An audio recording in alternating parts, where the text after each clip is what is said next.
On the day of May 23rd, 1934, the notorious Bonnie Parker, age 24, and Clyde Barrow, age 25, were on their way to meet up with their friend Henry Methvin in Gippsland, Louisiana. Little did they know of the destruction that was waiting ahead for them. Henry Methvin's father, Ivan, was on the side of the road with a flat tire. When Bonnie and Clyde stopped to help, 6 lawmen riddled their car with bullets. Ivan Methvin's assisted a posse of law enforcement agents with the ambush on Highway 154 of Bonnie and Clyde, who were shot to death in a 1934 Ford Deluxe V8. Ivan was hoping for leniency for his son's involvement with the crimes he had committed with Bonnie and Clyde. It is unknown if Henry was aware of the arrangement. The head of the ambush was Texas Rangers Francis Hammer and Benjamin Galt. There were 167 bullets fired into the stolen Ford in less than 20 seconds. Clyde was hit at least 17 times and was believed to have been killed instantly. Bonnie was hit at least 26 times.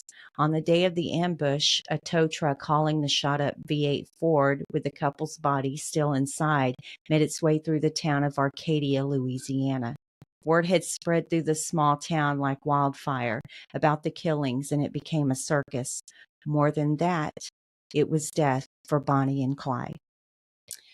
Hey guys, I'm Tiffany. And I'm Stephanie. And we're Sisters of the South.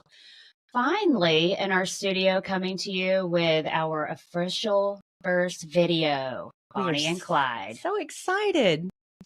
It's been a long time coming, but we're very excited for this. And we appreciate y'all hanging in there and watching our small shorts until we got this thing started. So it's been a lot of work, guys, but it's been a lot of fun. We've been busy behind the scenes on social media, trying to just kind of pump people up and maybe get to know us. I know sometimes we have a little bit of a sick sense of humor as well, but we mean that with the best of intention. We do want to give a little shout out to SoFly, who is amazing. SoFly. We will set up a store and get some merchandise going for everyone because we've already been asked for it. So if you could just hang in there a little while with us and let us know if you do want anything, we'll get it to you. They do amazing work. We will put their link down below. Yeah, SoFly is a small business run by family here in the Houston area, and they're doing a phenomenal job. They're great customer service, and they have a stream of colors and things that you can choose from. So give them a shout out, see if they can do anything for you.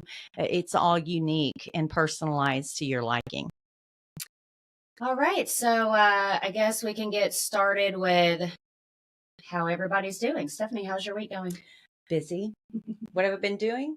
Working, guys. I work full time. Well, a job and a half really in one, but super busy. And how about you? I'm just taking care of the kids. Sports. Basketball game this morning. Yeah, basketball season. Yes. Yeah. Well, how'd it little go? ones, it's basketball every day. It was a loss, but it was good. They're learning. So you just have to hang in and watch the learning. Hey, there's no loses. There's never a loss. Yeah, they're learning. So they do have teams kind of split, I feel like.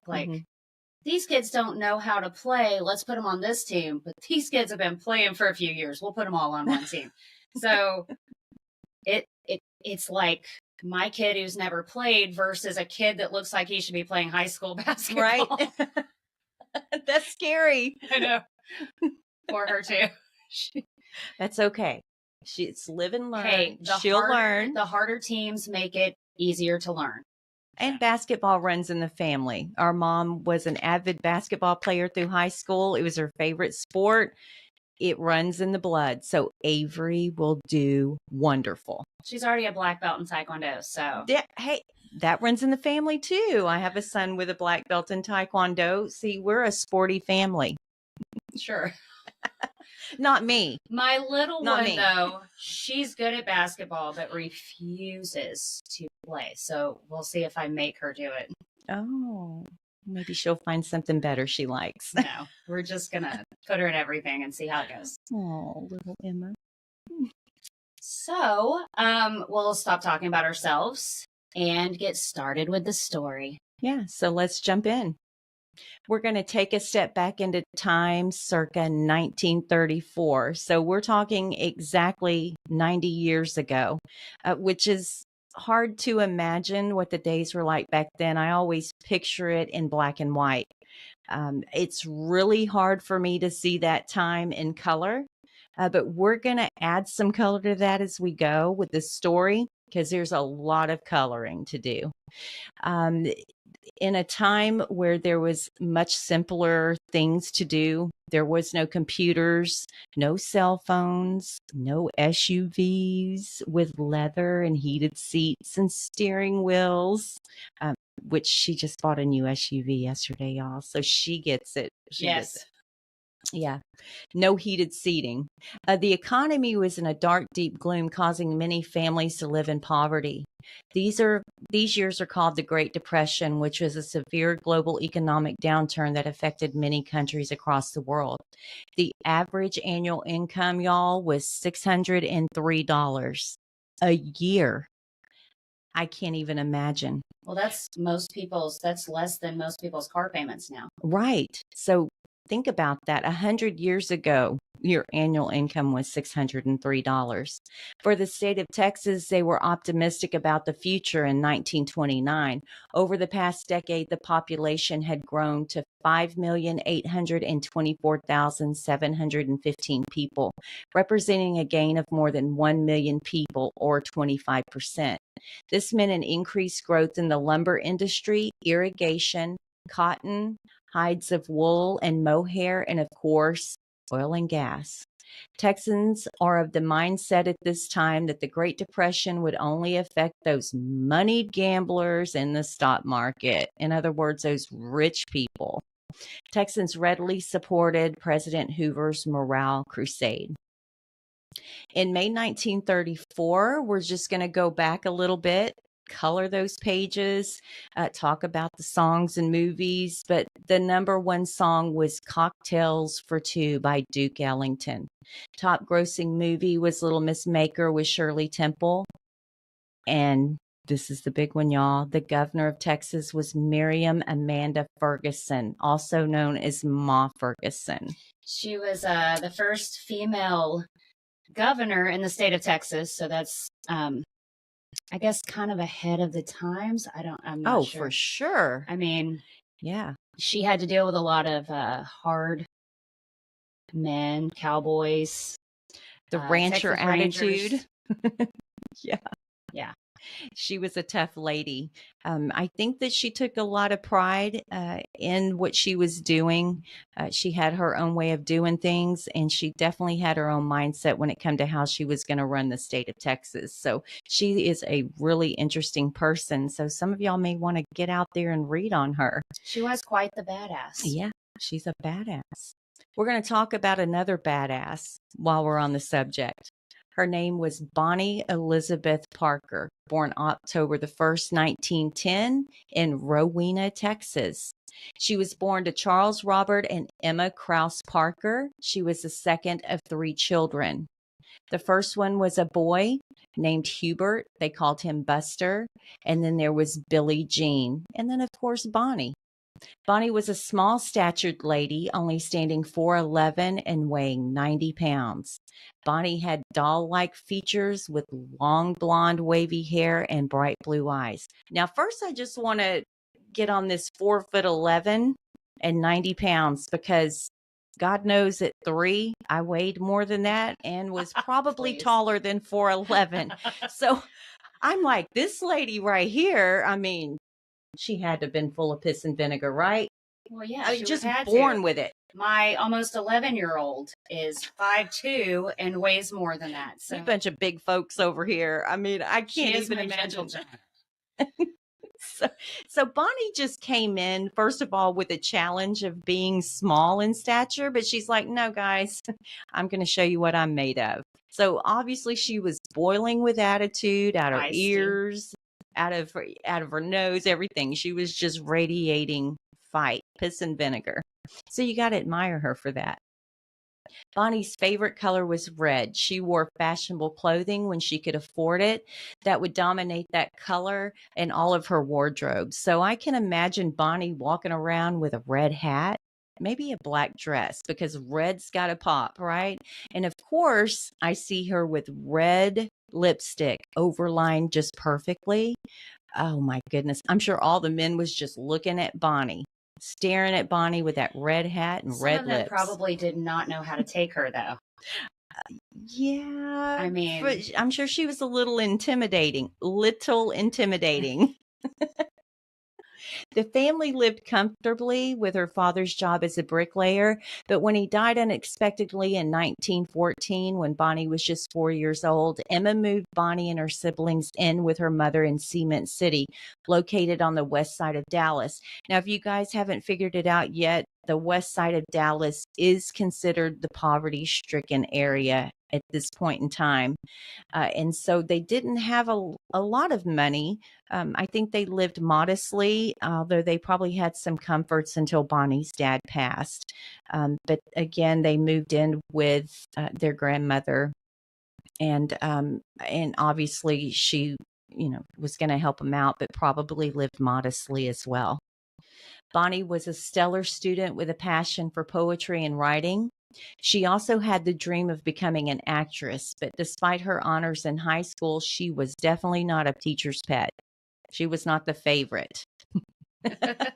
I'm sure she had a lot to say. I wasn't the favorite either. So Well, I was for a short time because I was quiet. I And was then too, but I don't think they liked me. I learned the power of speaking, and I I spoke a never lot. did. Emma Parker recalled that Bonnie was always in a scrape of some sort in school and too full of mischief. So again, full of piss and vinegar. I'm sure her mother had to go up to the school all the time because Bonnie was talking too much. I'm sure that she was running her mouth because she knew it all. I mean, she was telling people what it was. She had a lot to prove, this young lady. So it started early with her. Bonnie's cousin Bess remembers an incident when the two girls had been stealing Bonnie's pencils. Given the Parkers' family poverty, Bonnie didn't take too kind to them. After she caught them one day, Bess and Bonnie lured them down to the gravel pit and gave them a beating of a lifetime. That's what you do when someone steals your pencils. Your pencils or your horse in Texas, guys. Don't come over here stealing our stuff, okay? We You'll like get a our beating. pencils. And our horses. And our men. Okay, you can't come over here stealing our men. That's a whole nother story. While Bonnie was still in high school, she began a relationship with Roy Thornton, a classmate. She married him just before she turned 16 on September 25th, 1926. Unfortunately, their love was short-lived. Bonnie and Roy Thornton soon moved in with his mother, which caused trouble to emerge early in their marriage, which, let's be honest, marriage is hard enough, but we're going to add the mother-in-law in. I mean, was he a mama's boy? Maybe kind of sounds like it. I don't know, but that's asking for trouble if you ask me. Roy started taking off for long periods of time, which forced Bonnie to get a job at Marco's Cafe in Dallas just to pay the bills. Meanwhile, Roy's absence grated on Bonnie. Bonnie wrote, "Diary, every night I look at this dear little picture of him and I'm fully discouraged, for I know I can never live with him again." So her heart was broken. She's probably trying to figure out what she needs to do to get him back to her side. She probably thinks all of that's his fault or her fault. Like, what am I doing wrong? Like, why are you pounding the pavement? I don't know. I mean, I feel like, and of course, this is me speculating because I didn't know Bonnie and we didn't hang out. I would have hung out with Bonnie, though. But she was, heartbroken but pissed. I mean, that was probably her we first get married, feeling. you leave me with your mother-in-law. I mean, like, what who did I would do? Not be angry? For sure. Yeah. Well, maybe he didn't want to be home with his mom either. I mean, we'll take Bonnie with you. Thank you. Maybe I he think didn't had like other both women. ideas. Like, you stay home with mom. I got other things to do. I'm sure he was. To see. I'm sure he was drinking and had him another girlfriend. I'm sure he was the perfect gentleman. Yeah, not doing much of anything. Well, I mean, we go straight on into Bonnie and Roy split up many times. But by December of 1927, Bonnie got word of Roy's infidelity and she left him for the final time. She's like, look, Roy, okay? Like, your ass ain't going to be running the streets while I'm living here with your mama running around on me. Like, ain't having none of that. And I don't blame her. Like, stay home or I'm out the door. So here we are. Her and Roy are no more. Despite this fact, Bonnie never officially divorced Roy. However, when she died, she still had a tattoo on her thigh commemorating their love. Now here's little old Bonnie. Probably looks like she's about 13 years old or 12. And she's going into a tattoo parlor to get a tattoo on her thigh. This is probably 1930-ish. That was risque, y'all. Big time. That's Bonnie. See, I remember when the tramp stamp came out. So can you imagine back then getting a tattoo on your thigh? I wonder if they had any type of nickname for that kind of tattoo. Well, I remember when it was just a lower back tattoo when we got them. And they were not a tramp stamp. Thank you.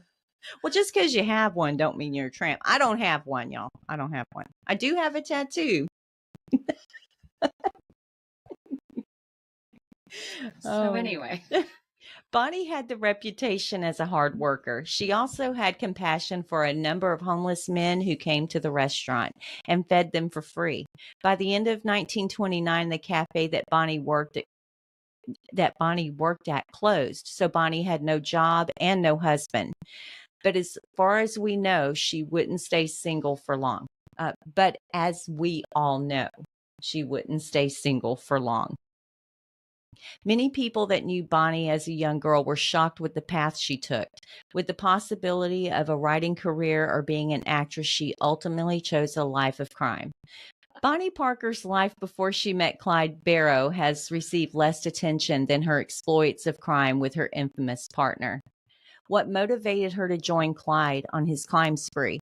Like, you're raised in a good family and you just have this wild hair, like this fire lit on you. You got to have that bad boy. Well, yeah, exactly. It's all about the bad boy. She was young. She had been abandoned by her husband. Yeah. I mean, why not? Went out for love the first time. Well, let's try for the fun stuff the second time. Boredom, maybe? I mean, boredom in that, I think that was her personality. Yeah, she needed spitfire. Something to keep her going. Right. Well, they kept her busy. In January of 1930, 19-year-old Bonnie would meet 20-year-old Clyde Barrow at a friend's home where she was taking care of her friend's injury. Quote, "It all came about so quickly as such momentous and life-changing things often do," recalled Emma Parker. Quote, "Clyde dropped by the girl's house. Bonnie was there and they met," Emma Parker said. She also believed it was love at first sight. Despite the fact that Clyde already had a criminal record, Bonnie found herself completely in love with him. Her heart was broken when he was arrested yet again for car theft shortly after their romance began. Now, red flag, guys. Red flag, okay? If you are dating a guy and you've only invested 2 or 3 months, please run if he gets arrested. No questions asked. Don't ask why, how. Oh, baby, it ain't me. No. I can change. I can change. I love you. Love changes everything. No. Red flag. Okay. Remember that. He's in jail. Leave him there. Go back home to mama. Get away from him. But not Bonnie. She runs to it. Quote, "Sugar, I'm so blue I could die," she wrote Clyde in February 1930 while he was in prison. When Clyde was released in 1932, Bonnie joined him on a new crime spree alongside the rest of the Barrow gang. Before long, they had terrorized many businesses in Texas, Oklahoma, and Missouri. So, yeah, here we are. Bonnie went from Roy, the runaround, highfalutin, living with his mama, to Clyde Barrow. I mean, I don't know. I'm confused, y'all. I don't know what it is about these bad Texas boys, but run, okay? Just saying. I could get off on a tangent. We won't. We won't. This time. So then we're going to step into a little bit of explanation of maybe why she was so attracted to Clyde Barrow. So we've got Clyde Chestnut Champion Barrow. So Clyde was called Champion. That was his nickname. So from a little tyke, this guy already thinks he's 6'10". Okay. Although he's not, he feels that way because he's been built up this way his whole life. He was born March 24th, 1909 in Ellis County, Texas. Clyde Barrow was born to Henry Barrow and Kumi Walker Barrow. He was the fifth of 7 children, 5 sons and 2 daughters. There was Elvin, Artie, Marvin, also known as Buck, Elsie, Nellie Mae, and Lillian Marie. Clyde stood at 5'7" with thick, wavy brown hair and chestnut brown eyes, who adorned his modest frame with a pinstripe 3-piece suit, shirt, tie, and a hat. He had 2 tattoos, one of a shield and anchor with USN, or United States Navy, and EBU for Eleanor B. Williams, initials for a lady he was smitten with before Bonnie Parker. Clyde's favorite car was the Ford V8. He was so impressed with the car that he wrote Henry Ford complimenting him on the design. Although I can't confirm Clyde's favorite color, I will assume it was red, hence the color of Bonnie's lipstick. So I'm just assuming because I looked everywhere for his favorite color, never found it. So I'm going to assume red. Clyde had been a criminal long before meeting Bonnie in January 1930. Clyde was first arrested in late 1926 at age 17 in Waco, Texas, after running when police confronted him over a rental car that he failed to return on time. These charges were eventually dropped. He was considered a juvenile delinquent, and some say spent 2 days in jail bawling for his mama. I'm sorry. I find that funny because this is the champion here. I mean, I guess mama wasn't cooking him biscuits And in calling prison. him champion.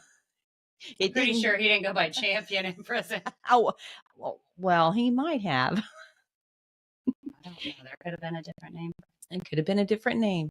His second arrest was with his brother Buck soon after for possession of stolen turkeys. We'll get into that in a second. I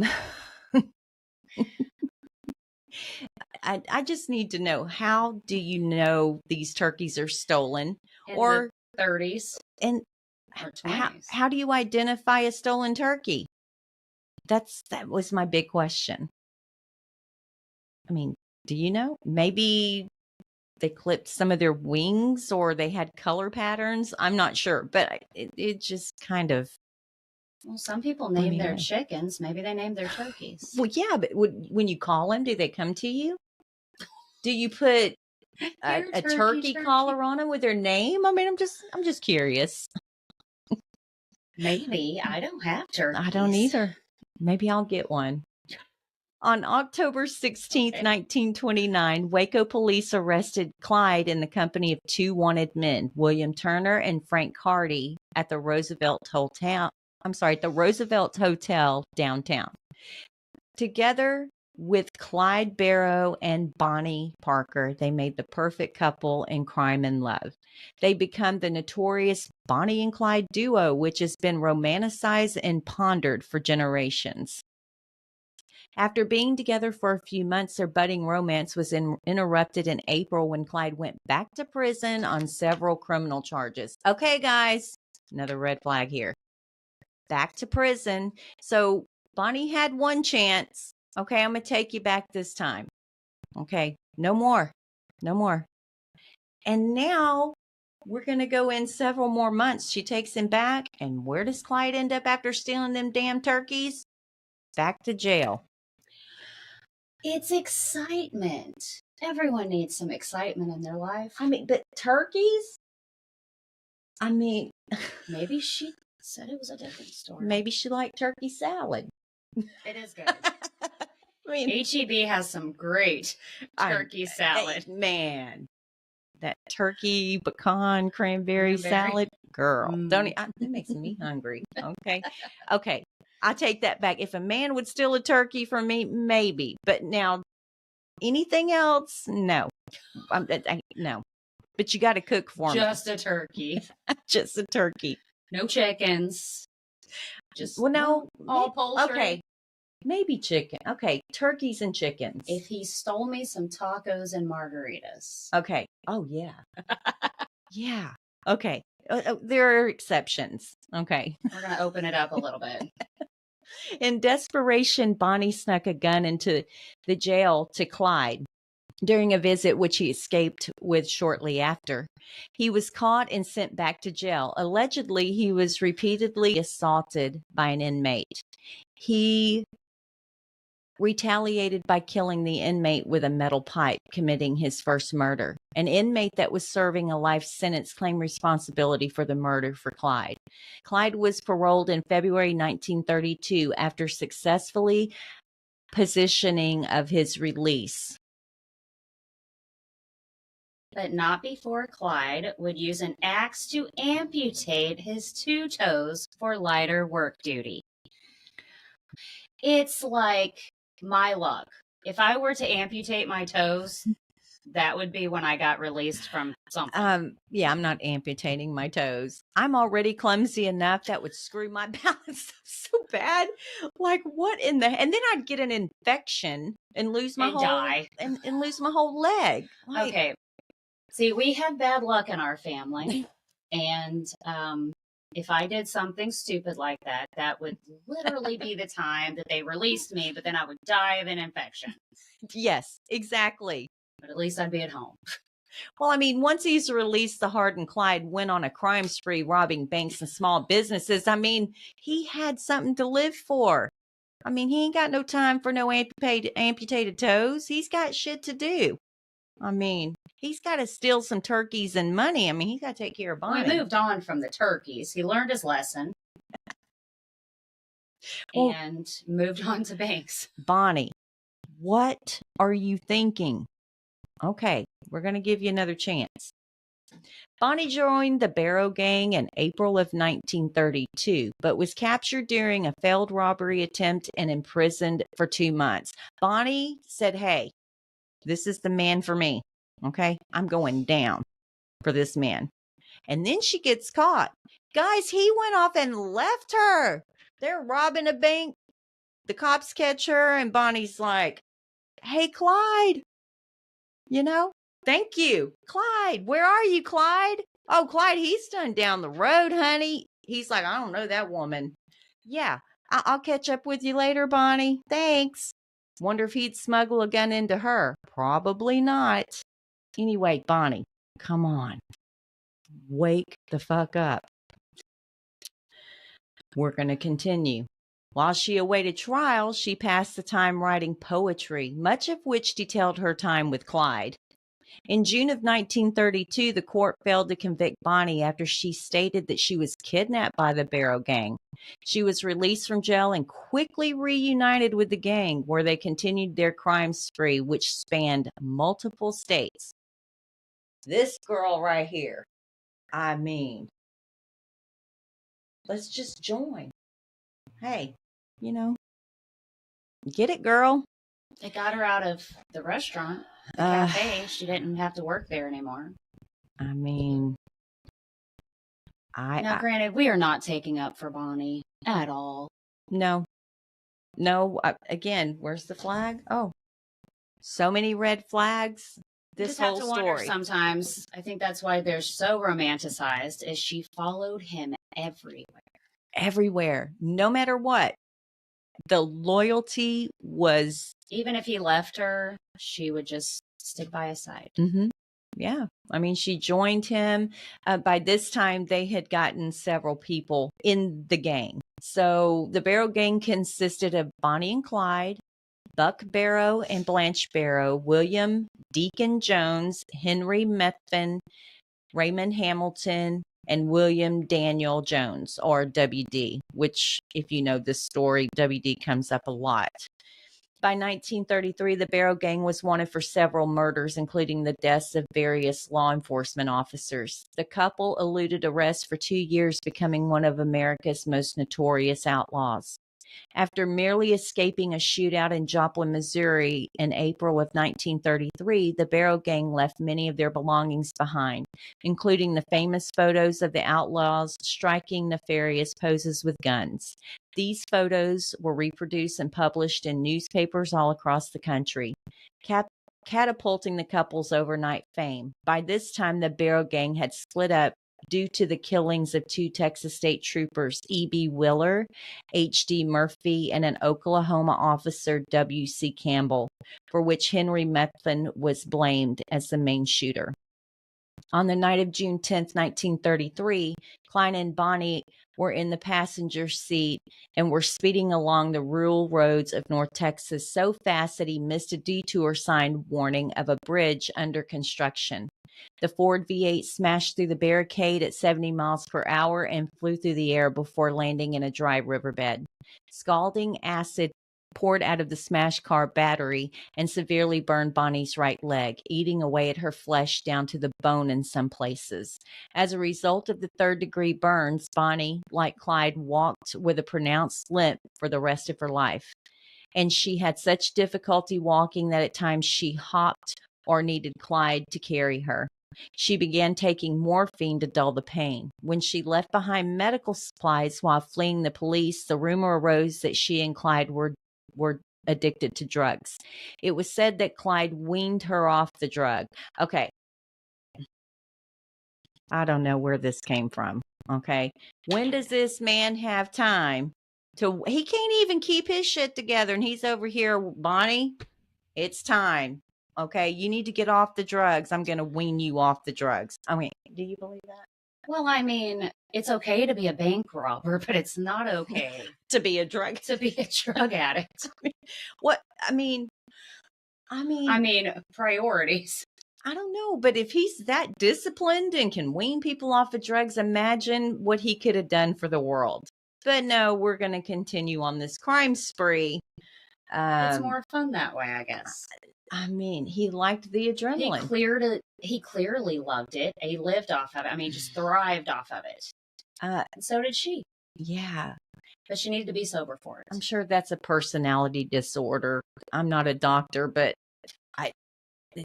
I'm sure nowadays they have something that's called. I just don't know what it is. Not sure how he fell for it. Yeah. So at the time, Edgar Hoover was the president, and he's responsible for some of the misinformation that still surrounds them to this day, especially about Bonnie and Clyde's love life. Now, listen, poor Clyde. He's had a lot of rumors spread about him. The movie that was done in the 60s, stories that I've read online, they all want to say that he's a homosexual. He was asexual. I don't think any of that's true, me personally. I think that more than likely, if he was assaulted in prison, it just messed his head up. I just think it was hard for him to move on from that. But I don't know. What do you think? Well, yeah, I completely agree with that. I mean, it does. I'm sure it messes you up. Well, I mean, it traumatizes you. And I think sometimes men are, more than women, are a little more embarrassed about that fact. Of course. So it was hard for him to get past it, maybe. Yeah. I mean, I'm sure it's hard anyway, but. Yeah, and that could be some of the reason why he became sort of aggressive at some point of his life. I believe that he loved Bonnie the best that he knew how to love, but he didn't show that love in a sexual manner to her. I think that he probably coddled her a little bit, but I don't think it would be a husband wife relationship. I think that it was more of a dominating whatever he told her. She was going to go with it, she was going to believe him. It was ride or die, and he was going to take her to the grave. But as far as the deep, sensual, lovemaking relationship, I just don't see it. Some people think he was bisexual. I could find no any type of information stating that he had ever had affairs with men or men and women. It was all rumors, thanks to President Hoover. So I don't know. We'll just leave that as a mystery. At the end of the day, it's really none of our business. Um, you live your life how you want to live it, and that's fine. But it is up for speculation. It makes people wonder, um, you know, what it was like. You think, oh, we're out on the road, we're running from the law, and it's all sexually driven. And I don't think they had time for that. I really don't.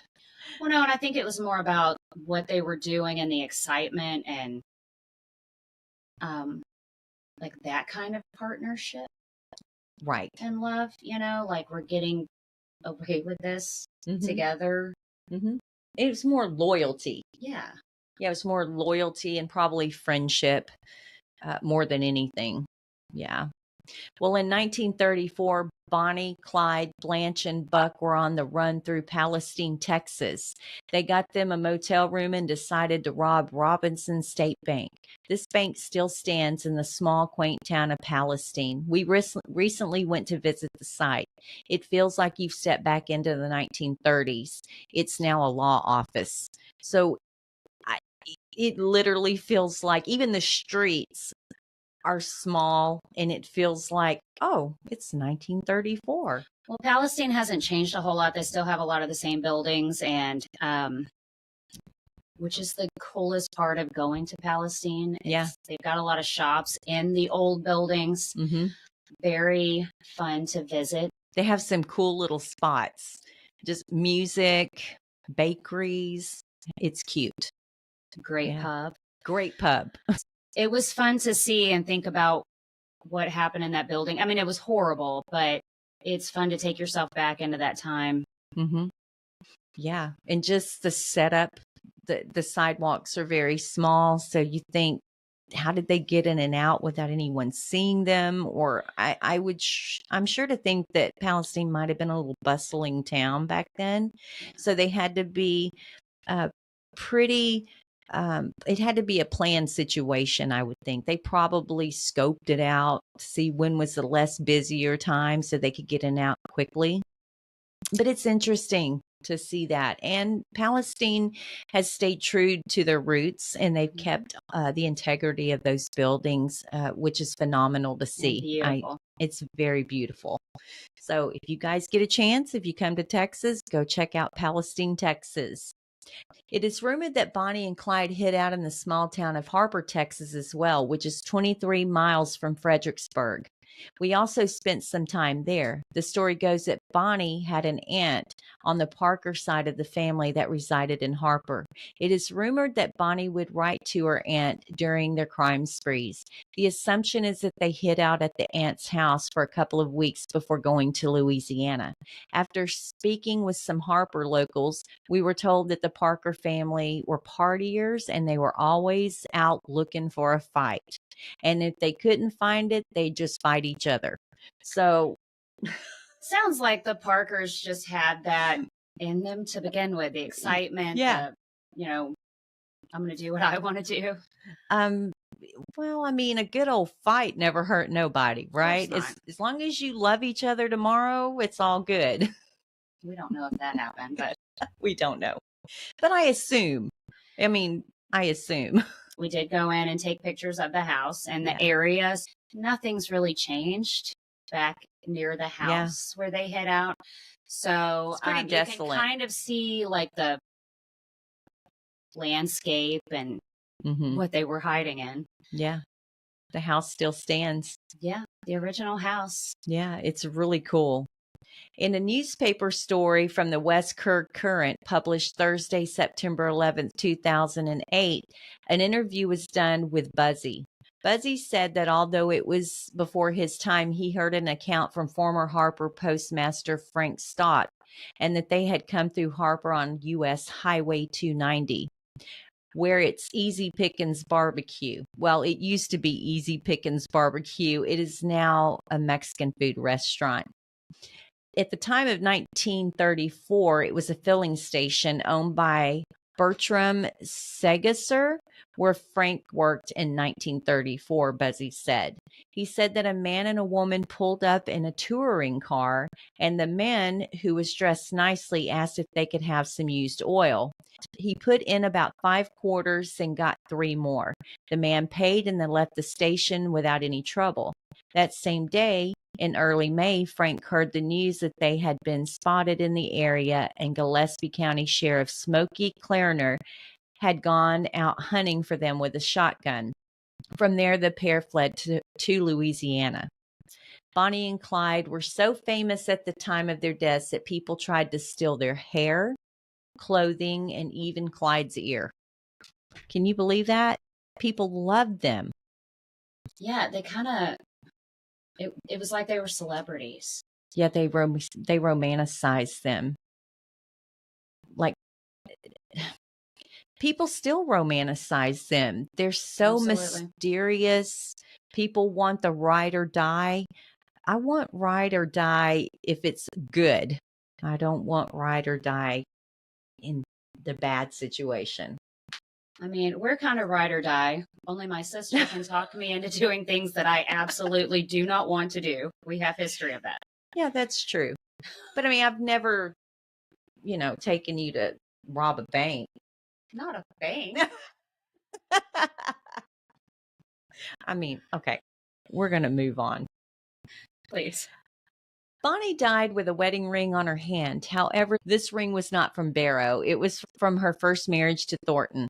She also had a tattoo on the inside of her right thigh. There's that tattoo, guys. Now, they say it's on the inside of her thigh.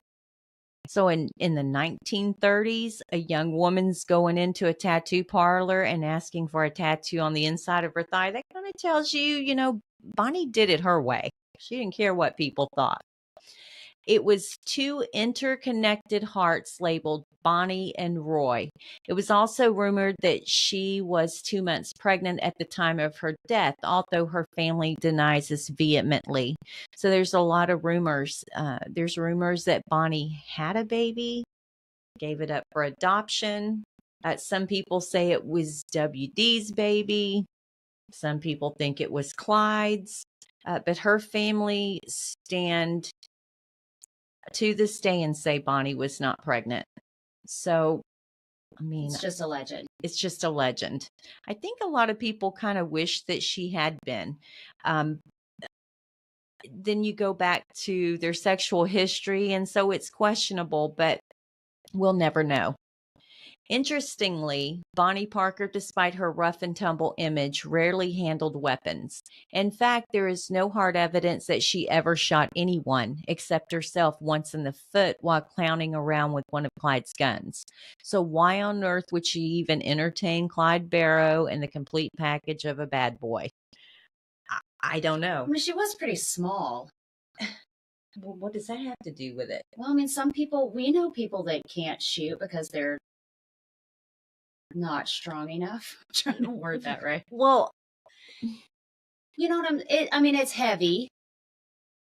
I don't know. I'm just trying to help her out a little bit. Well, she could have had a Derringer. I mean, those are pretty small. Well, I was just trying to help her out. Okay. I mean, maybe she didn't want to be the person that killed anyone. Red flag for Clyde Barrow. If your girl can't hold a gun and you're out robbing banks, maybe you want to find a different girl. Just saying. I don't know, but poor little Bonnie.